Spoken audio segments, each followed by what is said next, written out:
ఖచ్చితంగా ఈ వార్త తన దగ్గరికి వెళ్తుంది. ఎందుకంటే ప్రతిదీ అబ్జర్వ్ చేస్తూ ఉంటారు మావోయిస్టులు. నేను తిప్పర్ తిరుపతిని, మల్లా రాయిరెడ్డిని, తదితర మావోయిస్టులు ఇంటర్వ్యూ చేసిన తర్వాత వీళ్ళు ప్రతిదీ అబ్జర్వేషన్ లో ఉన్నారు అనేది అయితే కన్ఫర్మేషన్ అయితే వచ్చింది. ఇదే రాజిరెడ్డి, కూర రాజన్న బ్రదర్ విమలక్క భర్త అమర్ గాని, మాగుంటను కేసులో ఫైర్ చేసిన గణేష్ గాని, మాధవ్ రెడ్డిని ఫైర్ చేసిన శ్రీరాములు శ్రీనివాస్ గాని, ఒక్క 15-20 మంది, తర్వాత ఇదే తపాల్పూర్ అఫెన్స్ లో ఉన్న తుషార్ భట్టాచార్య గాని, వీళ్ళందరూ చెంచల్గూడలో ఉన్నప్పుడు 2002-09 నేను ఒక 70-80 సార్లు గెలిచాను. తర్వాత వరంగల్ కూడా ఉండే. తో నేను కొంత వాళ్ళకి ఏదైతుందో స్నాక్స్ అంటే వెజిటేరియన్ ఏదో తీసుకోవచ్చు, పికిల్స్ కొన్ని 1 క్వింటల్ పైన తీసుకుపోవచ్చు. అట్లే తనకి తుషార్కి ఏదైతుందో సమ్ ప్రాబ్లం, ఆయన అంజీరా తీసుకోవాలి. అంజీరా అని ఇది ఉంటది కదా, కిస్మిస్ లెక్క, ఇటువంటివి కూడా తీసుకుపోయి 100 కిలోలు తీసుకుపోయేది అంటే మావోయిస్టులకు సహాయపడ్డాడు గోనె ప్రకాష్ అంటే డెఫినెట్ ఓపెన్ ఫ్యాక్ట్. అయితే ఇది అట్లే షుగర్ ఫ్రీ పాకెట్స్, అట్లే మల్టీ విటమిన్ ఎవరికైనా షుగర్ పేషెంట్ మల్లారాజిరెడ్డి గారికి ఇస్తా ఉంటే ఈ సమాచారము వాళ్ళ నాయకులకు పోయినప్పుడు డిస్కషన్ అయింది. గోనె ప్రకాష్ రావు అతను వైఎస్ఆర్ రాజశేఖర రెడ్డికి ముఖ్య అనుచరుడు, మాజీ ఆర్టీసీ చైర్మన్. అప్పటి వరకు ఆర్టీసీ అయిపోయింది 2005 నుంచి. బట్ ఇవన్నీ చేస్తుండే అతని డబ్బులే మీకు చేస్తున్నాడు, మిమ్మల్ని ఏదో మంచిగా చేసుకుంటాని కోసం అంటే కూడా రాజిరెడ్డి గారు మీరు ఇంటర్వ్యూ తీసుకోండి. అప్పటికి శాంతి చర్చలు జరిగినాయి. శాంతి చర్చలు 2005 అవును. అయిన తర్వాత ఈయన 7లో కేరళలో మల్లారాజిరెడ్డి అయ్యాడు. అప్పటికే గణేష్ జైల్లో ఉన్నాడు, తర్వాత అమర్, తర్వాత శ్రీరాములు శ్రీనివాస్. గణేష్ మొదటి నుంచి ఉన్నాడు అనుకోండి. ఆయనకు లైఫ్ పడ్డది. ఆ సిస్టమ్ ఏంటంటే ఇప్పుడు పేరోలో ఉన్నాడు, బట్ లైఫ్ అంటే ఏదైతుందో లైఫ్ అంటే లైఫ్. అవును. ఒక మాజీ ఎంపీని చేసింది కనుక అది కేంద్ర పరిధిలో వాళ్ళు ఎగ్జామ్షన్ ఇస్తే తప్పితే లైఫ్ లాంగ్ జైల్లో ఉండాలి. అవును. They are trying. ఇప్పుడు 26th వరకు ఏమైనా పెడితే చెప్పలేము. లైఫ్ అంటే ఇప్పుడు 13 ఏళ్ళు కాదు, 20 ఏళ్ళు అంటే 13 ఏళ్ళు కాదు. లైఫ్ అంటే life time, up to death అనేది ఆయనకి. They are trying some. నేను కూడా ఇదంతా శాంతి చర్చలైన తర్వాత నేను కూడా అయితే రాజిరెడ్డి గారు చెప్పారు వాళ్ళకు, అంటే నాకు తెలిసిన సమాచారం ఆయన డైరెక్ట్ చెప్పింది కాదు. ప్రకాష్ రావు ఇండిపెండెంట్, నాకుండే ఫ్రెండ్షిప్ తోటి తనకుండే సోర్స్ తోటి తప్పితే తను ఏదైతుందో రాజశేఖర రెడ్డి డబ్బులతో మాకు తీసుకొచ్చి ఇవ్వడు అని ఖచ్చితంగా చెప్పాడు. అలాగే మీరు అన్నట్టుగా ఇప్పుడు సమాచారం పోతుంటే అన్ని ఎవ్రీథింగ్ దే విల్ ఒక 15 రోజులు అటు ఇటు, బట్ ఇట్ విల్ గో. నాకుండేది దృఢమైన 31st లోపల అతను సరెండర్ కాదు, ఇప్పుడు కాదు ఎప్పుడు కాడుతాడు, అప్ టు డెత్. పోలీసుకు ఏదన్నా నిఘా వర్గాల వల్ల ఇంటర్పోల్ ద్వారా గిట్ట అయ్యేది ఉంటే దేమే ట్రాప్ చేయొచ్చు. Central government policy suited site కాదు కనుక అతను కూడా ప్రతిఘటించే అవకాశం లేదు. ఎందుకంటే అతను ఎంబడే ఒక పేద 20 మంది ఉండే అవకాశం లేదు. ఉన్నప్పుడు రహస్యం అనేది ఉండదు, లిమిటెడ్. అతని వైఫ్ ఎవరన్నా ఉంటే ఒక సహాయకుడు, లేకపోతే ఎక్కడ ఏ ప్రదేశంలో ఉన్నాడో అక్కడ ఎవరన్నా అపాయింట్ చేసుకుంటుంటారు హెల్ప్ కోసం, male Narsa female Narsa, but ఈ సేఫ్ జోన్ లో ఉన్నాడు. ఇప్పుడు లొంగిపోయినటువంటి వాళ్ళు మేము లొంగిపోలేదని చెప్తా ఉన్నారు ఒక 2-3. లొంగిపోయినటువంటి వాళ్లకు ఒకరొకరికి మధ్యలో వైషమ్యాలు కనబడతా ఉన్నాయి. ఒకవైపు మల్లోజుల వేణుగోపాల్, ఆశన్న, అటువైపు ఒక వర్గం ఒకరిద్దరు కనబడతా ఉంటే, ఇటువైపు అధినాయకులుగా కేంద్ర కమిటీ సభ్యులుగా ఆల్మోస్ట్ ఇప్పుడు కార్యదర్శిగా ఉన్నాడని ప్రచారం జరిగినటువంటి తిరుపతి అలియాస్ దేవుజీ, అలాగే మల్లా రాజిరెడ్డి, వీళ్ళేమో మేము లొంగిపోలేదు, మేము నడుస్తూ వెళ్తూ ఉంటేనో లేకపోతే ఒక దగ్గర పట్టుబడ్డాము, మేము అరెస్ట్ అయ్యాము, మా అరెస్టును చూపించేటువంటి ప్రయత్నంలో భాగంగా లొంగిపోయినట్టుగా ప్రభుత్వమే చిత్రీకరించింది అనేటువంటి మాటను చెప్తాను. అసలు లొంగుబాటు ఏంది, ఈ అరెస్ట్ ఏంది, దీనికి సంబంధించి మీరేం చెప్తారు? వేణుగోపాల్ గారు, అర్చన గారు బయటకు వచ్చినప్పుడు ఓపెన్గా చెప్పారు, వాళ్ళు ఆయుధాలతో వచ్చారు. తర్వాత మేము డిస్కస్ చేశాము, కొంత దాంట్లో ఇది ఎప్పుడో పాలసీ అయింది అని. నేను లొంగిపోవడానికి వస్తూ ఉంటే దేవ్జీ అండ్ రాజిరెడ్డి, మల్లా రాజిరెడ్డి మమ్మల్ని ఏదైతుందో మట్టు పెట్టాలని చూసిండు అనేది కూడా ఇంటర్వ్యూ చెప్పాడు. బట్ అల్టిమేట్ గా వీళ్ళు సరెండర్ అయితే, ఎప్పుడైతే సరెండర్ కాకముందు స్టేట్మెంట్ సరెండర్ అయితే ఫలానా డేట్ అన్నప్పుడు వేణుగోపాల్ గారు మీ మీడియాకి ఇచ్చింది నేను చూశాను. సో వాళ్ళు మళ్ళీ మా దారికే వచ్చిందని చెప్పారు. అవును. బట్ నేను కొంతమంది అధికారులతో కానీ స్వయంగా ఉమ్, మల్లా రాజిరెడ్డి గారితో మాట్లాడినప్పుడు కానీ ఉమ్, లొంగిపోవడం అనేది కాదు. ఓకే.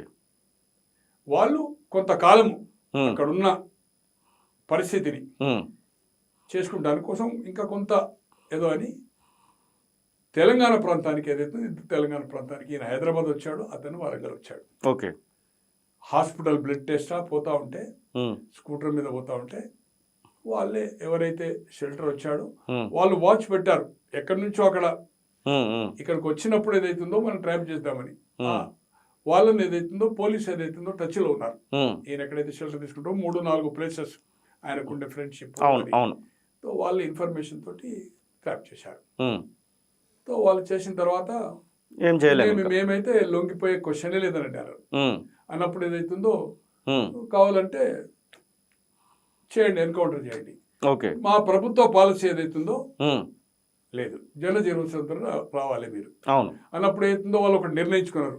ఉమ్, అయితే జైలు, ఉమ్, అయితే జైలు, ఉమ్, అయితే చావడం. ఉమ్, తో జైల్లో గతంలో ఎంత ఇబ్బంది అయిందో ఇప్పుడు హెల్త్ పాయింట్ ఆఫ్ వ్యూలో జైలు పోయి ఏం చేసేది లేదు. ఉమ్, వాళ్ళకు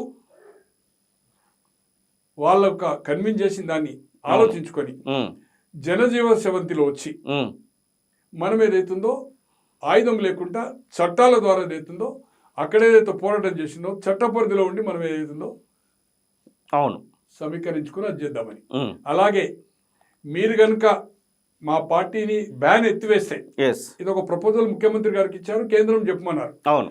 అధికారులు కూడా చెప్పారు. ఉమ్, బ్యాన్ ఎత్తివేస్తే ఓకే.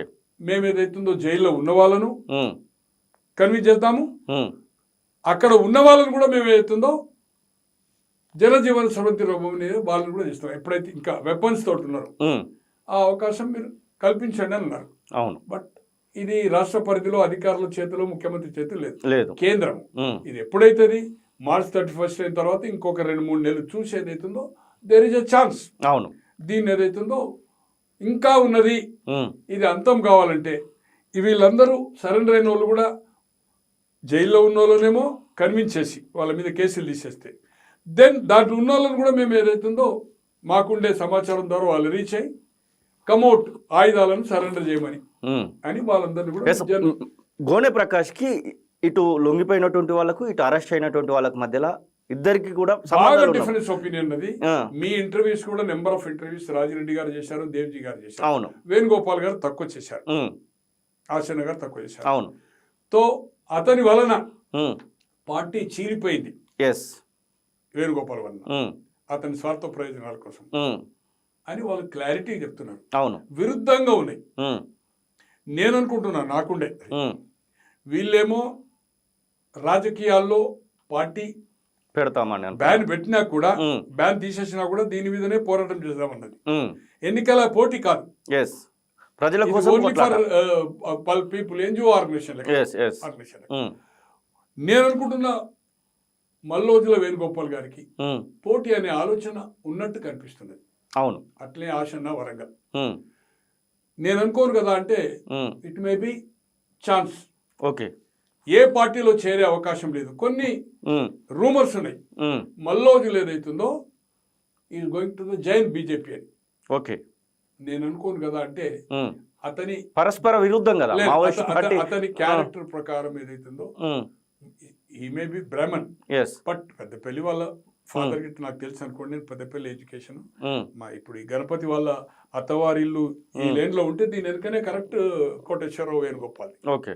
ఇంకొక మా తాత ఉంటాడు రామచంద్రరావు గారు అని, మా మామలు అవుతారు. ఉమ్, వాళ్ళ ఇంటికి వీళ్ళ ఇంటికి దాదాపు 200 మీటర్లు మాత్రమే. ఓకే, పక్క పక్కనే. మజీద్ వాడ దగ్గర ఉమ్, పెద్దపల్లి ఉంటుంది. ఉమ్, నేను ఎడ్యుకేషన్ పెద్దపల్లి 4 years, తర్వాత హెచ్ఎస్సి కూడా అంటే 5 years ఎడ్యుకేషన్ చేశాను.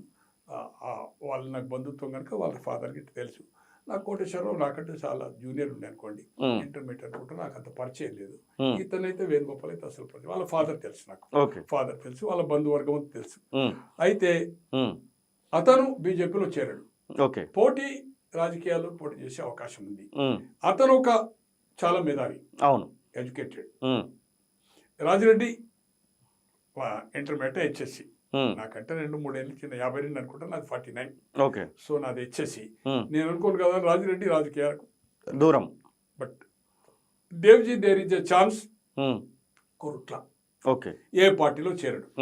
ఇండిపెండెంట్. వాళ్ళ మీద ఈ 2.5 సంవత్సరాలు జమిలీ ఎన్నికలు వస్తాయి. అవును. May June of 2029 yes. Delimitation అవుతుంది. కాన్స్టిట్యూన్సీలు ఎక్కువ అవుతుంది, లోక్సభ ఎక్కువ అవుతుంది, అసెంబ్లీ ఎక్కువ అవుతుంది, మహిళ అవుతుంది. అప్పుడున్న వీళ్ళు ఈ ఆర్గనైజేషన్ ఇంకొక 6 నెలల తర్వాత స్టార్ట్ చేసిన తర్వాత వీళ్ళు ప్రజా జీవితంలో వచ్చే రిప్రజెంటేటివ్ గా రావడం వల్ల, హౌస్ లో ఉండడం వల్ల దాని ఒక ప్రోటోకాల్ డిఫరెంట్ ఉంటది, అవును, రైట్ ఆఫ్ ఉంటది అనే అవకాశం ఉంది. అతను కూడా ఈమె మావోయిస్ట్ పార్టీని రికగ్నైజ్ చేస్తేనే మావోయిస్ట్ పార్టీనే పోటీలో వాళ్ళు కంటిన్యూ చేస్తారు. ఓకే. బట్ ఈయన లొంగిపోయింది కనుక వీళ్ళకు డిఫరెన్స్ ఉంది కనుక. బట్ నేను అనుకోను కదా అన్న, ఇటు రాజిరెడ్డి గారు, దేవ్జీ గాని, ఇక్కడ ఆషన్ అండ్ మల్లోజుల వేణుగోపాల్ గాని ఒకటి అయి ఆర్గనైజేషన్ నడిపే అవకాశమే లేదు. అసలైన తొలి వెలుగు. ఫాలో వాట్సాప్ @తొలి వెలుగు official.